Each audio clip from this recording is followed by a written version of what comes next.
My topic this morning is go for it. It's about the creative process, living creatively, and really taking that stand that this is my dream from my heart, and I am going to embrace it. I'm going to say yes to it. We've been talking about this in both of the Prosperity Plus classes. It's sort of the essence. This whole month has been about the creative process and really knowing that you are building your life through your thoughts, through your beliefs, through your feelings, and your words. So as you are believing, it is done unto you, as the Master Teacher Jesus said. So today, it's to inspire us to be bold, to go for those dreams. I see Nikki back there, and she's gone to Europe twice. She's just a kid. She's gone twice. So, and what I remember about my own youth, which is a little while ago, it was no big deal to move. It was no big problem to change careers or change. I had the same career for the longest of times, but I changed schools quite often, especially in the early years. It wasn't a problem. It was easy for me to listen to my intuition, and I know it's the same for all of you here. Easy for me to listen to that intuition and then take the next step. Say, yes, I'm going to do this.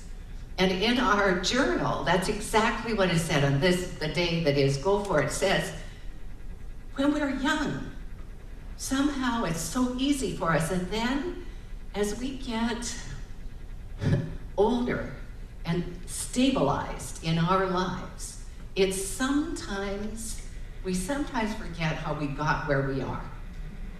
And we sometimes forget that creative process is moving through us all the time. Not just for the big things, but for every single thing. It's moving through you. This power of God, that's life itself, is moving through you in all of your choices. When I wasn't a teenager, and I wasn't in my 20s when I decided to take the big leap and change from the profession of teaching to ministry. I actually was in my 30s when I started studying, but I started with a vision. I started studying class 101, which is the first Science of Mind class. I already knew that I would someday be ministering and there would be palm trees and an ocean. I already knew that. I actually thought it was Hawaii, but it wasn't. It started as San Diego and then ended up as Orange County, and it's absolutely perfect. It took me many years, but every time my intuition said, do this, I did it. Every time it said, quit your job, I did it after that vision. And all of my friends were saying, you're foolish. You're foolish. You don't give up this wonderful career you have with all your tenure. Teachers know what that is, right? You've got job security. You know you'll be employed until you retire, then you'll have a nice fat retirement. And I actually loved teaching. It wasn't that I didn't love it. It was that I was called to something more. And I know each of you, every time you listen, you're called to something more, and it doesn't matter if you're 19 or 20 or if you're 85. It does not matter how old you are, what your conditions are. What matters is that you're willing to say yes to your heart, to your heart's desires. To say, yes, this is for me, this good is for me. It's mine, I claim it right now. And it all, so there were lots of the choices I made that the world told me, that's not a good choice. And sometimes the world looked like it was right. But anything that was on my path, like for instance, I cashed in all of my retirement from being a teacher so that I could buy a car and a computer when I first moved to San Diego, because I had nothing. Well, you couldn't bring cars into California unless you did something to them, and that seemed like quite a bit to us, so we sold my car and came down with a little cash and nothing. except a vision, except a clear, clear vision. When we moved into this building, we did the same thing. We were crowded. We were in a space that we were leasing. We looked at it and thought, this doesn't make sense that we continue to rent, even though we had the habit of coming to this space for 33 years. Even though there was a big habit, we knew there was something greater. And we knew that this was our next step. And so we, not just the Board of Trustees, but the Board of Trustees and the entire congregation, if you think back, we invited everyone, those of you that were part of us, said, come over, see it, see what you think. Let's all do this together. Let's make this move together. So, I've been thinking about the wonderful examples of people who are so determined that they have a vision and they do it, they move toward it even if there's obstacle after obstacle after obstacle. One of the greatest examples of that is a woman, a Korean woman by the last name of Cha, C-H-A, and she wanted to get her driver's license. She had to take the bus to take the test. That was $5. She was a wealthy woman. She took that test 900 and something times. 900 times before she passed. But she did finally pass. That determination, that commitment. And we think about, well, it's just a little too hot out for me. I think back to my beginning, the beginnings of my vision. I was in conversation with God all day long, and I couldn't wait to get home to be by myself so I could journal and listen. The TV wasn't on. I wasn't going to movies. I wasn't looking at the outer. I was looking at the inner. And what I discovered was the capacity to connect with that divine, which is my greatest hope is that you get it. That this isn't, although it is very intellectual, the science of mind, you can understand it, but I hope you get it in your hearts. I hope in your hearts you connect with that presence, not just with the principle, but I hope you do that because that's what's important to me. For you to awaken to the greatness that you are. You're already great. You already have it. And so we can look back and think, well, what is my vision? Do I have something like that? Oh, and by the way, Cha in Korean means vehicle. Her last name meant vehicle. So she was determined to get that driver's license, and she did it. Eventually. I don't know how many years that would be, of 900 and some times to apply and fail. But talk about persistence and commitment. Are we committed to our vision? And yes, the doing's important, but first of all, is seeing ourselves as that vision, enacting it, being it. You hear me, especially in class, talk about race consciousness, that we are susceptible to our culture. We're susceptible to how we grew up. Our families have a culture, a way of doing things. And we don't think about it, it's just what we do. Our family does it this way. Many of you have heard the story of a woman who called her mother to say, why do we always chop up the end of the roast before we put it in the pan? And the mama said, it fit the pan that way. Once you have a bigger pan, you don't have to chop off the end of the roast, but if you don't know that, that's what you do. And I heard this wonderful story recently of a German Shepherd female that was pregnant, and she was hit in a traffic accident and lost the use of her back legs. But she crawled home and was well enough to, eventually she could stand and she could move, but she dragged her back feet. She dragged her back feet. She gave birth to healthy pups. But when they started to walk, they also dragged their back feet. The owners took the puppies to the vet, said, did they get injured in the same accident? After all, she was pregnant. The vet said, there's nothing wrong with these puppies' legs. They're watching their mother. They think this is how you walk. We've watched our parents, our grandparents, our culture, our politicians. We've watched the people that we aspire to be like on television or wherever we're watching. And if they have limits, then we unconsciously, that's what race mind does, unconsciously, you don't know that you're doing it, but you do it because everybody thinks that way. This applies to everything in life. It especially applies to our well-being, our health. Yesterday and right up until today, the Relay for Life, people are walking for the Relay for Life, and I see survivors here. I see people who have had cancer and are surviving and thriving. And when I walked yesterday after the wedding and the part of the reception, I walked for both.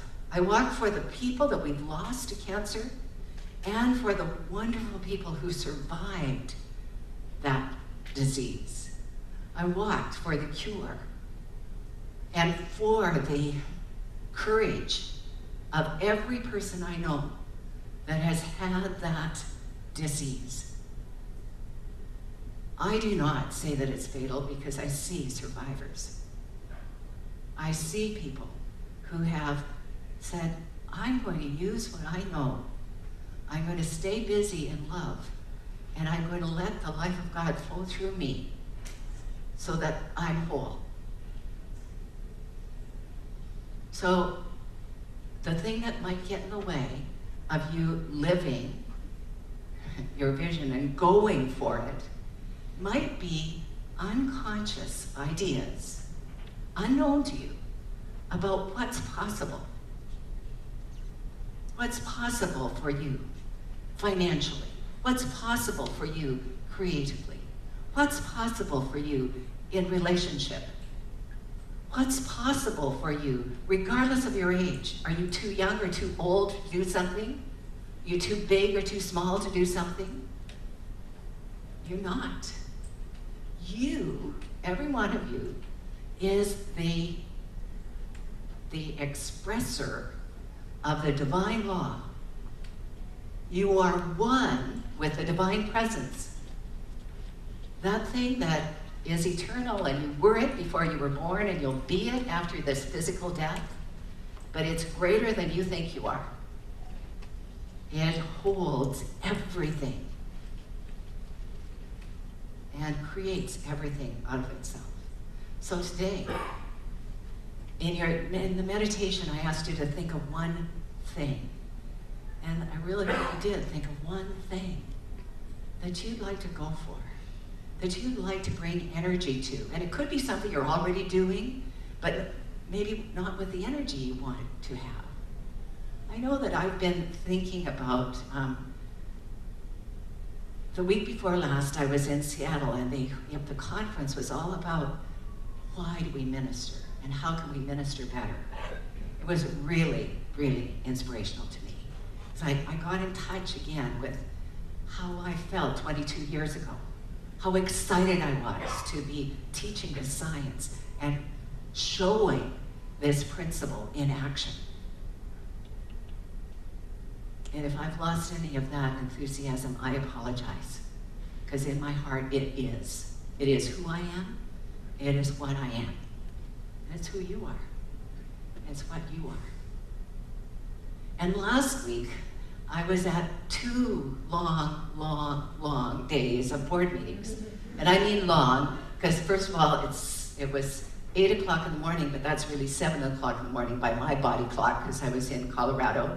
It was up 1,000 feet from where, a mile and 1,000 feet. So it was up very high, and long days, and we were doing detailed work.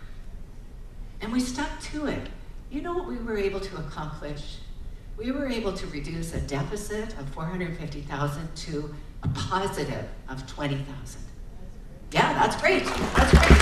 So even though it was long, long days and not my greatest skill set, it was indeed necessary for all of us to be together at that time. Say, we're starting this meeting saying we're not leaving here with an unbalanced budget for the rest of the year. We're not leaving here until we've done the right thing for our organization, and we did. And I'm very proud of us. Yeah, very proud of us. And it really, okay, I want to share two things with you about my trip. We were way up in Golden, Colorado, so we're up past Denver, up I-70, and all of a sudden our doors closed. We were locked down. We were locked down, and across the street where our office was, they were locked down too, because there was a shooter. There was a shooter. There was a guy with a rifle and a handgun, and no one was hurt. It was just one of those interesting things. We were kept safe. They were several hundred yards, or maybe even a mile from our actual building. And evidently they were attempting to steal cars. I don't know if they practiced, but they weren't very good at it because they didn't do it. And they were standing on the freeway pointing a gun at cars, which I'm sure that isn't the smartest way if you're going to be in the business of stealing cars. But we were safe, and everyone in our office was safe. They didn't come as far either direction because we're the centers for spiritual living. So there's an idea of safety. And so the other thing I want to share with you is sometimes I can be a little absent-minded. That's not the truth of me, but it's the description of my human experience at times. And I was traveling with my briefcase with my iPad in it and my purse, one on each shoulder, kept me balanced.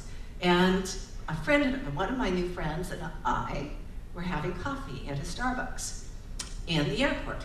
And we got up, we had a nice conversation, we got up and had finished our drinks, and I took my purse, and she took her purse, and we walked.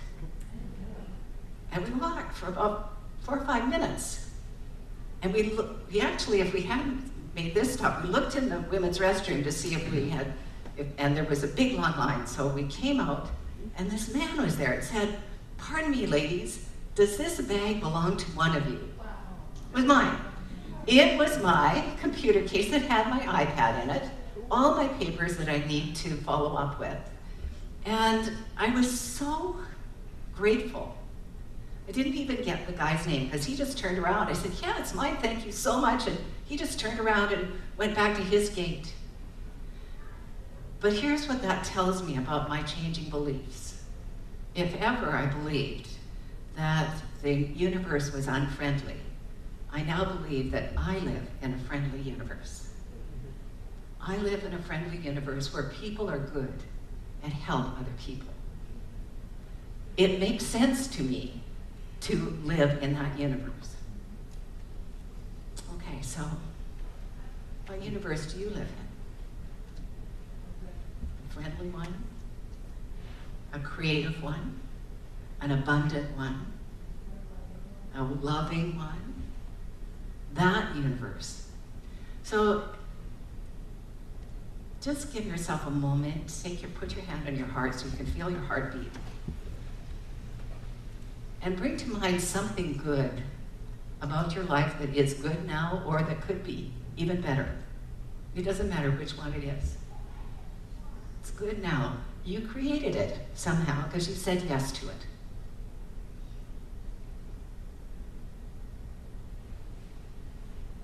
See that good expanding.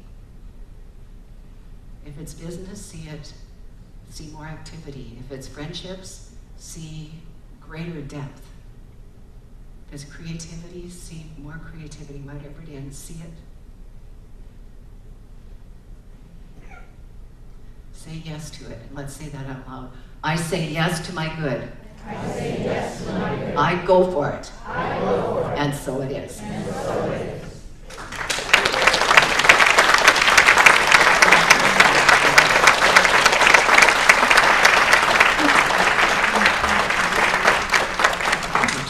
And now, welcoming back to the platform, Faith Rivera.